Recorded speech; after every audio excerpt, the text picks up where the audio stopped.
This is the Domino Theory. I'm your host, Rick Doherty, joined today by Melanie Beth Curran. Melanie, thank you so much for being here.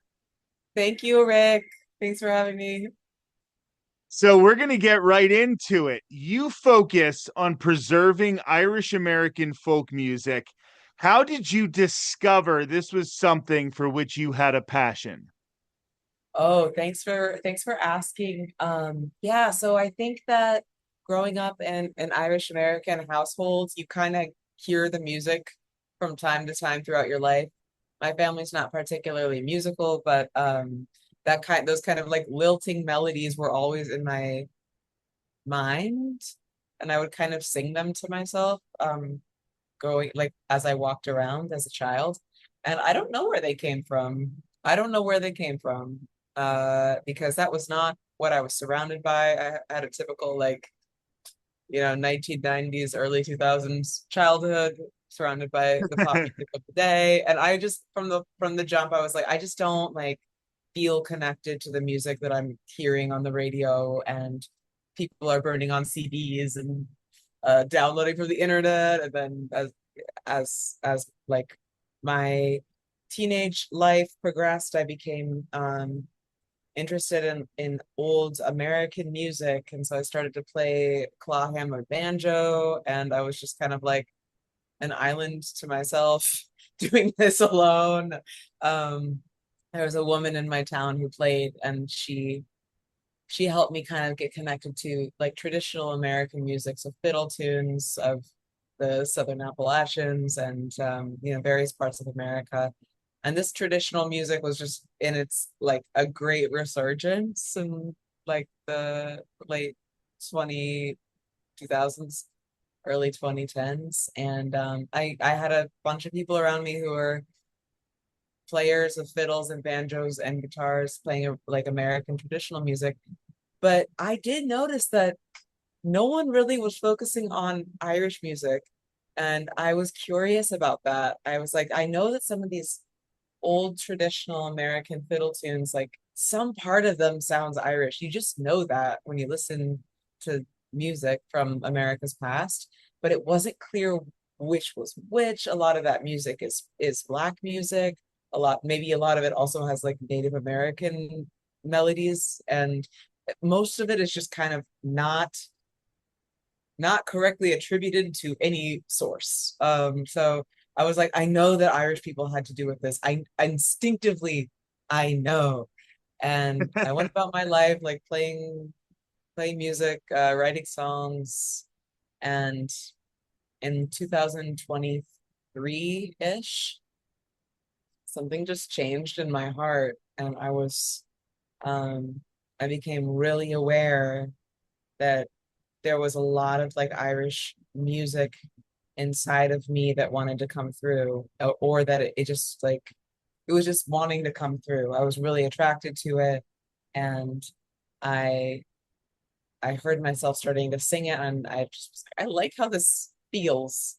It feels different. It feels attached actually to something from my personal ancestry, and that's different than strapping on any tradition from the grab bag of America. Like, it was just had something to do with my heart, and so I started to just explore it. And I think somebody introduced me to the Blind Boy podcast.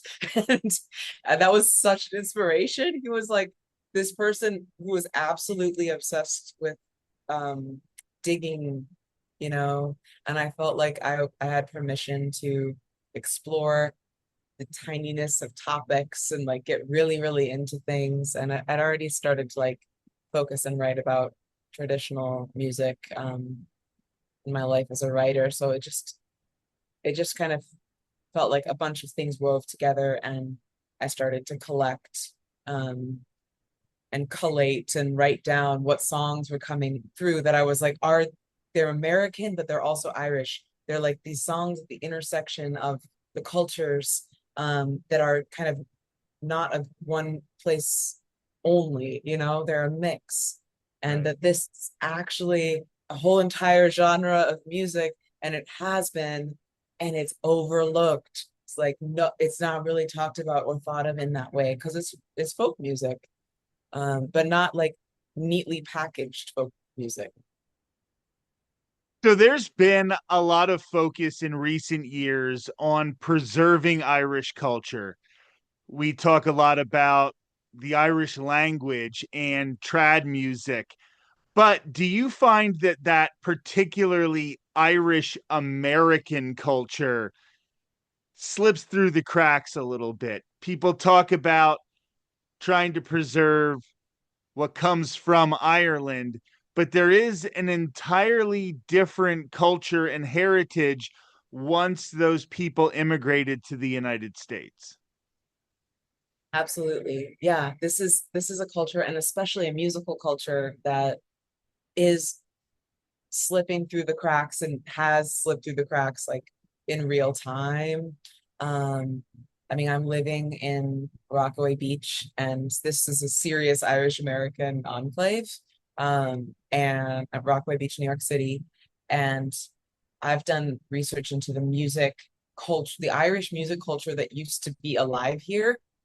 And there are entire dances that have died out, like the stack of barley. There's this dance called the stack of barley that people was like it was like a dance craze around here, and it has no one dances it anymore, or very few people do, or no one knows how to really like Kaylee dance around here, whereas this used to be the way to socialize and like get to know people.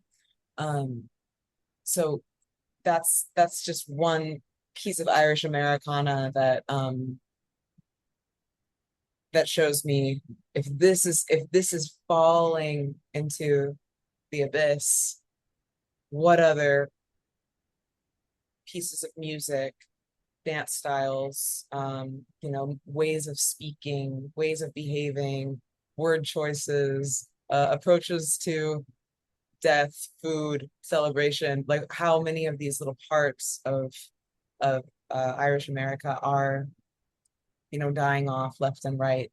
And why is it important to preserve them? I think because it links us back to the truth, which is that we came from Ireland and there's a loss there. There's like the big loss of like people left Ireland, and then there's like these miniature losses over the decades of Irish American, like special Irish American niche little cultural artifacts that people sacrifice and they give up, and it hurts. And it's just like more and more sadness and loss.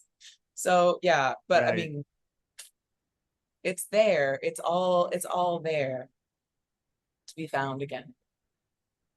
So stereotypically, the Irish immigrated to major cities like Boston, New York, and Philadelphia.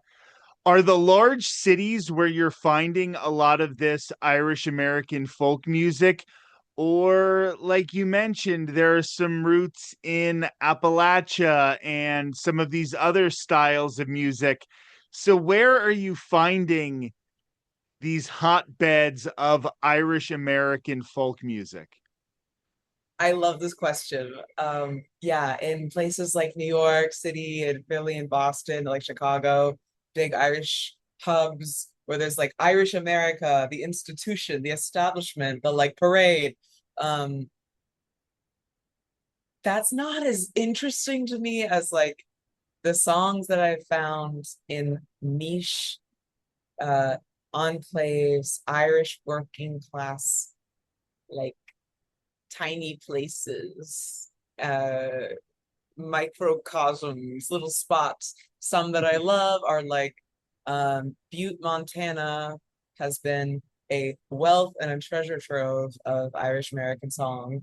There's really so much there because so many Irish um, immigrants came there to work in the copper mines, and they were just pumping out songs because that's what they did to entertain themselves. And there was a lot of union and labor strike activity. And there's this incredible little like PDF that I found of a songbook from 1917 called New Songs for the Butte Mining Camp. And they're almost all written by Irish miners.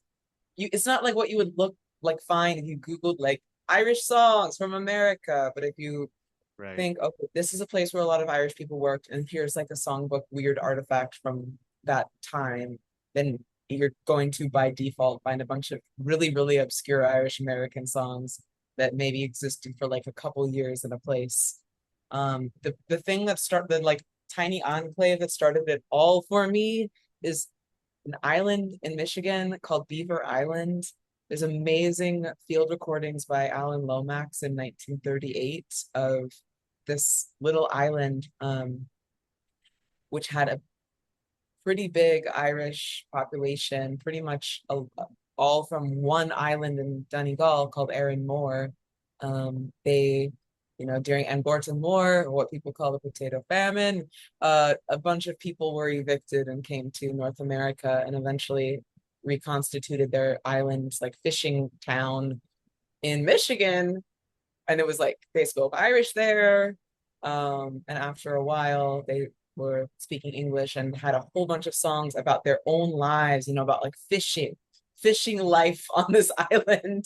But they're Irish, have like little Irishness to them, um, in the words and the lilts, and um, but you can hear them becoming American too at the same time. So like those are my two favorite spots currently for yeah, finding Irish music that's very much off the beaten path. I think the Erie Canal is going to be like a whole few years of my life sometime, like finding the songs of the Erie Canal.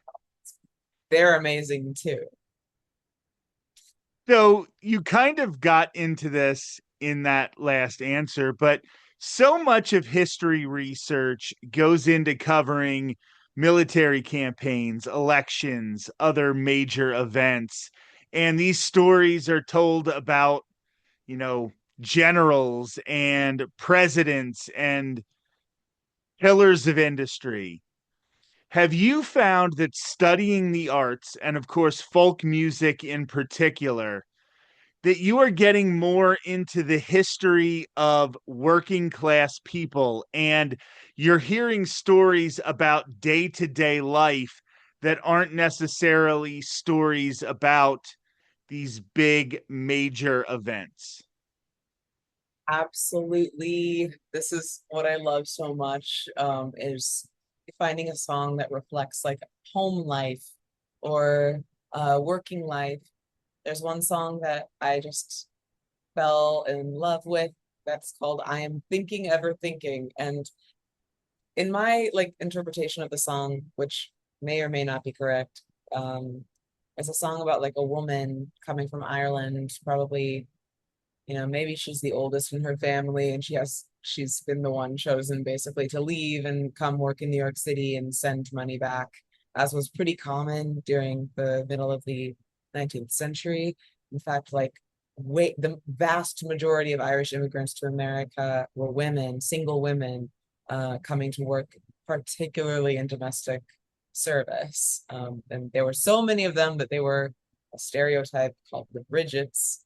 And so there's a song that I think really shows this woman's um, interpretation of her surroundings. There were 3 days' work laid out for me, for everyone at home in this new place.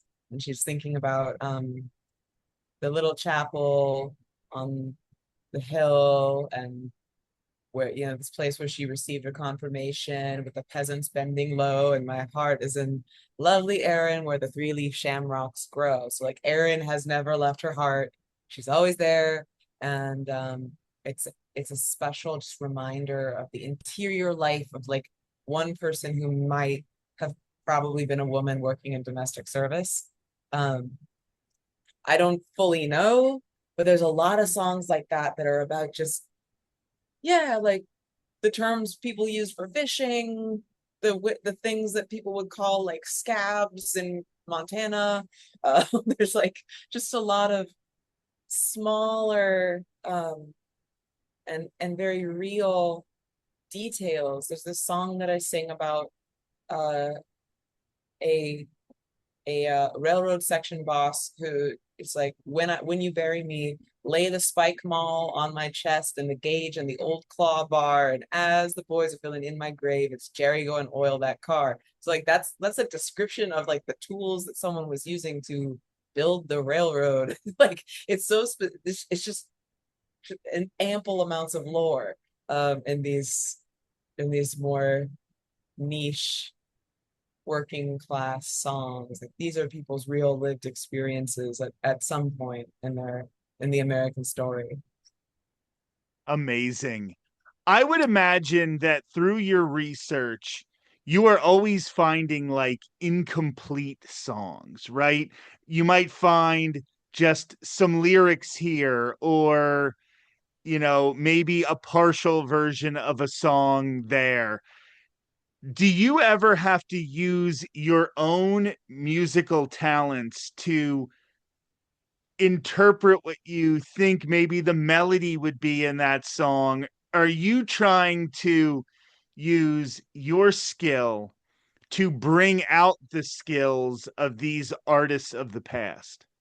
Oh, I love that. I love that question. I think it's pretty, sometimes I do find little fragments of songs, like chunks of melody, or I'll hear a field recording and it's like one verse and then the guy's like, I forget the rest. And maybe two verses. Or yeah, I'll hear one recording with three verses and then find out later there's a fifth, there's a sixth, when I come across some other songbook or something like that. And so I just kind of like make do. But what I find happening more often is like I'm transcribing the songs oftentimes from just like an a cappella singing, um, from a recording that could be, anywhere from like 20 to 100, 150 years old. I don't remember when first recordings began, whatever, like the late 1800s, early 1900s. And those recordings, they can be very hard to understand. And so I swear that this is real, but I will be transcribing and I'll listen to a part that I don't understand over and over and over again. And it's like stuff that I shouldn't get. It's stuff that doesn't make sense, that I don't have any context for, that suddenly it pops into my head, the words that are being used here, and it's like a word I didn't know, or a phrase, and I'll look it up later. I'm like, oh, that's a place name, or like, oh, that's a piece of Irish, or like, the language, like, or that's kind of like an expression they would use to describe the weather, like all these little things. But I swear, like, it feels like there's people on the other side planting the facts, um the words into my mind sometimes when I get stuck. So there's that.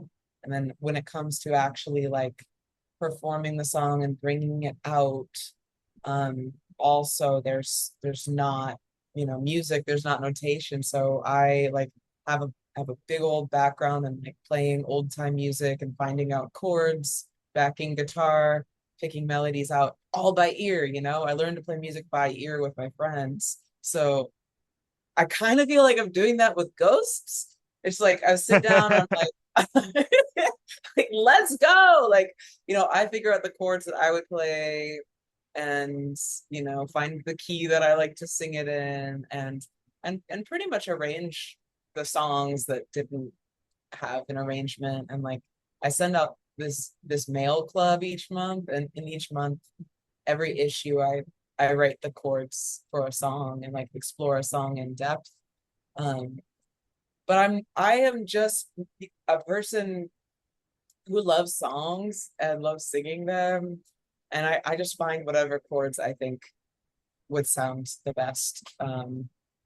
So that is definitely how I use my musical talent to to work with these songs. But I like how you describe it as like I'm using that to bring out the artistic creativity of the people of the past, because a lot of them did not get their due, and they're so funny. Like the Flanagan brothers, if anyone's ever heard of the Flanagan brothers, those guys are funny, and they deserve more like time, I think.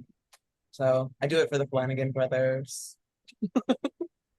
Under the New Deal, programs were created to try to preserve different folk musics. And in a lot of that research, it was mostly white people going down south and going to prisons and trying to find some of the traditional folk musics from Black Americans. And in doing so, they sort of looked for stereotypes of what they thought was Black music. So a lot of these Black artists had to kind of perform and try to pretend to be maybe more dangerous or more inarticulate so that they would be picked up by these people trying to record the music. And because of that, the person documenting the music had a big impact on what music was preserved. Do you find, as you're doing this research into Irish American folk music, that you sort of have to let your biases sort of be pushed aside and say, I'm not looking for what I want to find. I'm looking to find all of the music and document all of the voices and not try to stereotypically pick the things that you had a preconceived notion that you would find. Yeah, this is a great question, and it's like the age-old problem with folklore collection and anthropology, just kind of the biases of the collector. It's gonna always reflect um usually like the collector's misinterpretation of the people they're working with and like the stereotypes that they have around them. And I am sure that I have those. I don't know, I don't always know what they are. I know what my sensibilities are, and I think I find songs that, very candidly, I think are cool. There's songs that I think are cool and sound weird or sound a little bit punk rock or a little edgy, or like you're like, that's not what I think of when I think of Irish music. I mean, I'm really looking for things that sound American while also sounding Irish, and Right. or have like a subject matter that's, you know, very American but being covered in an Irish way, or vice versa. And yeah, I think my biases are really just what I like and what I think is cool and interesting and unique, and that hasn't been like heard enough. But also, and this surprised me, the songs that I am drawn to and started to collect and share are they have a pattern that I did not know about. They have a pattern that I did not know about, and it was that they are geographically linked to my great grandfather's immigration path.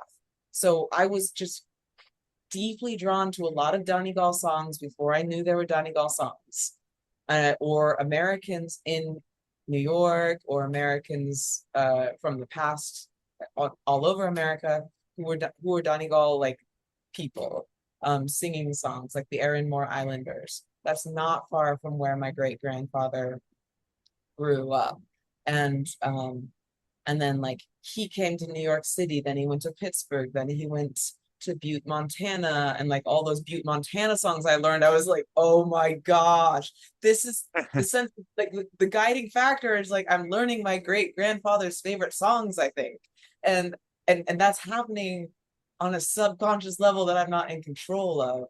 So I believe that has been the principle for my collection of songs, which is just eerie and weird and exciting.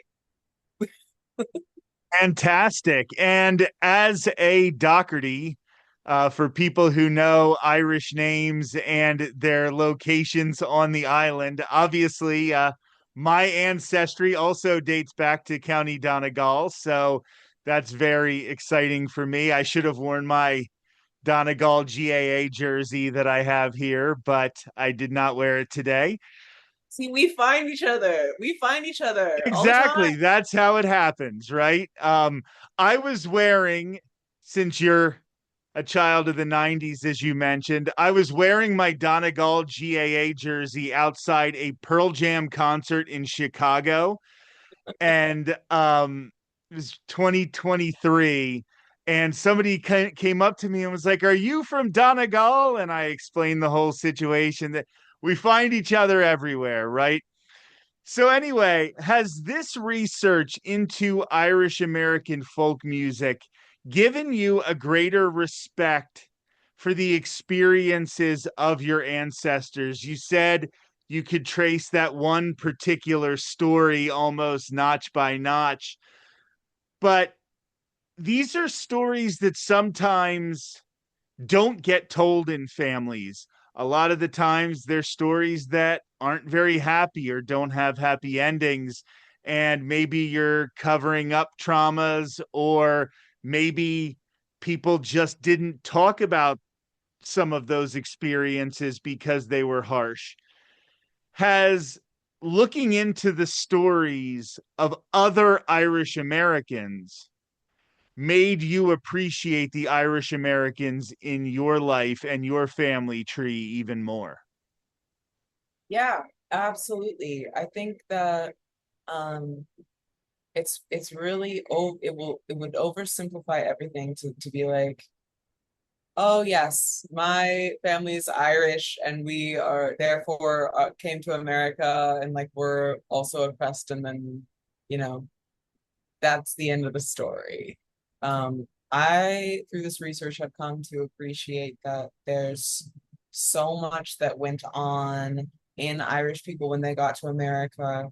And I think the biggest thing is just this unprocessed, untalked about grief, and then the continual losses that occurred over the generations as people like grew enclaves, grew communities, um, grew families and traditions. You know, there was just one day when we never sang that song anymore. There was one day when we stopped celebrating in this particular way somebody's funeral. There was one day when the accent totally went away. You know, one generation wasn't taught Irish. They were the last in the family to go to mass. You know, whatever it was, that like these are just pieces that fall off, and my appreciation has just grown for the reasons why people had to do those things. Because a lot of times it was about surviving. A lot of times it was about just trying to like come to actually like a peace and a stillness after so many centuries of of pressure and stress. But I think there's like a lot of unspoken pain.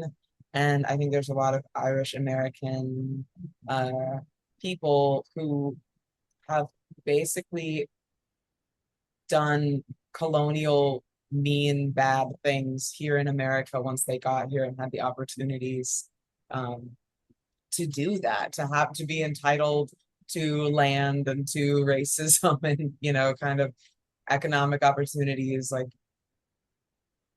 that power was probably very attractive, and um, also maybe was a way to maintain some element of culture by becoming the bully themselves. I respect that there are so many different choices that were made, and also that, for example, like the woman my great grandfather married, her name was Helen Mullen, and she came from a family that was at some point from Ireland, but also had was were enslavers. They enslaved people here in America somewhere. I don't remember where.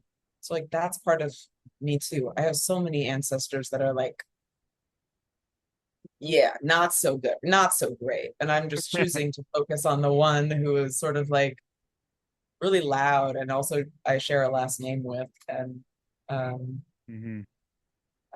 that's been very like healing for me, I guess.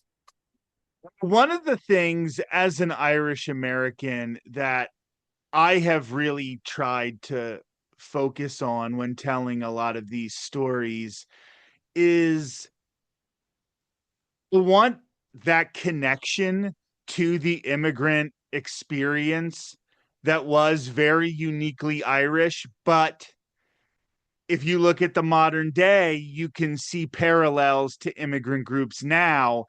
And I want to like reach out and scream at some of my fellow Irish Americans, like 100 years ago, they would be talking about you.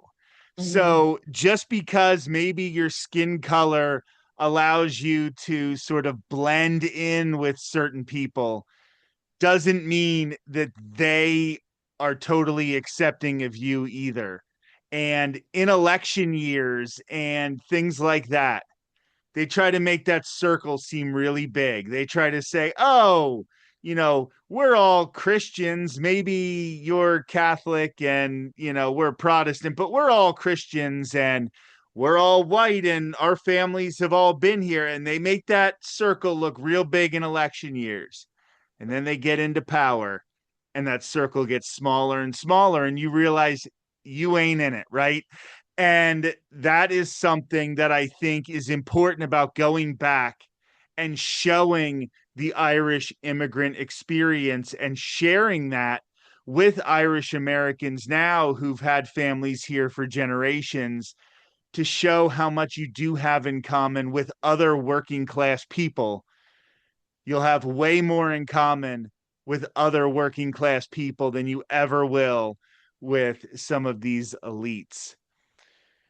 So, do any of these Irish folk songs that you're researching talk about particular historical events? Some that just sort of come to my mind are the Molly Maguires. I live in Pennsylvania. My family was in the coal regions of Pennsylvania, and the Molly Maguires almost turned into like folk heroes. And then Mm. talking about Irish Americans relating with other immigrant groups. You have the San Patricios in the Mexican American War who realized that they had more in common with the Mexicans they were supposed to be fighting and change sides. Do you find songs about some of these folk heroes of Irish American culture? Honestly, not as much as I would like. I kind of like went in to be like, I'm gonna find all the songs that are about like Irish solidarity with like Native American people, with Black people, with people of different immigration groups. And I wish that I could sit here and say there were a lot, but there weren't. There have not been. If anything, I found like diss tracks about like Italians and Hungarians, like really what? I don't know. I don't know. I can't figure it out. I'm like, it seems so obvious that you would come here and be like, I'm an immigrant, you're an immigrant, I'm an oppressed group, you're an oppressed group. Let's form a bond. Let's like Mm-hmm. share in our struggles. But if maybe it's just that like the Irish when they got here, they were so like strapped for opportunities. And so kind of coming from desperation and scarcity that they're like, we just need to bond together and like hold tight because like people are going to take stuff from us. I don't know. I don't know, but I don't see a lot of evidence in the music Okay. besides like yeah, like there's like historical evidence of like the Molly Maguires being badasses, the San Patricios like existing, uh, and a lot of other stuff that kind of happened, but it isn't like talked about loud and proud, in these songs. In my so far, still looking. Well, Hope. and it is something that, for example, I did a video on the old jail museum in Jim Thorpe, Pennsylvania, which is where some of the Molly Maguires were executed. And I was able to find a lot of songs about the Molly Maguires, but they were all from bands in Ireland, right? Mm. So sometimes a lot of those experiences, I think, are appreciated more, maybe back in the mother country, if you will. So we only have a few minutes left. And the one thing that I would really like to get to is this major project that you are working on right now. And you have a way that people can help you get this thing off the ground. So I want you to tell everybody what you're doing, what you're putting together, and then, of course, how they can help. Amazing. Thank you. Yes. So when I talked about the way that the songs that I'm collecting were really along my great grandfather's path of immigration. This led to an idea for a musical documentary that tells the story of his immigration path from Donegal to New York, Pittsburgh, Montana, Spokane, Washington, and all the songs that my great grandfather would have heard, um, along with the history of those places and performances of those traditional songs and my original songs in situ in the different towns and enclaves in their historical context. So we're making a big documentary that's also a musical album. And when I say we, I am talking about these two filmmakers, the Taggart brothers from County Fermanagh, who approached me with this idea back about a year ago. And we really want to make kind of like Anthony Bourdain, but folk music.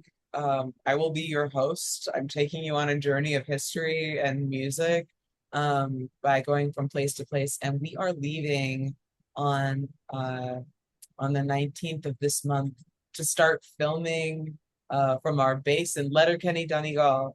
And we do need donations for to start this project. The initial kind of like putting things together, filming things for the first time. And yeah, we are collecting donations via a GoFundMe. I also have a fiscal sponsor called Fractured Atlas. People can donate to. They want to make their tax deductible donations. But we're telling the story of Irish American folk music as it has never been told before, and kind of in time, I believe, to protect and preserve and celebrate a lot of the traditions that might slip through the cracks otherwise. And yeah, it's a very personal story to me. I'm really excited to tell it.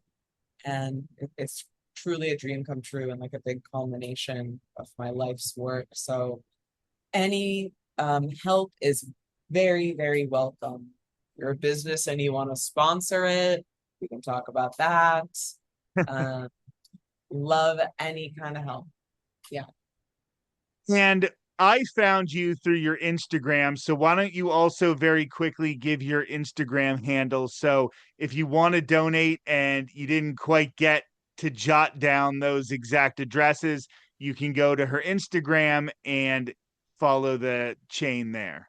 Follow the prompts. Yes, my Instagram um, is at the THE _Melaissance, like Renaissance. So MELAISSANCE, the Melaissance, or you can go to melaniebethcurran.com and see what's on that website. Thank you. Melanie Beth Curran, this has been an absolute pleasure. And thank you so much for all you're doing to preserve working class history. Thank you. Thank you, Rick.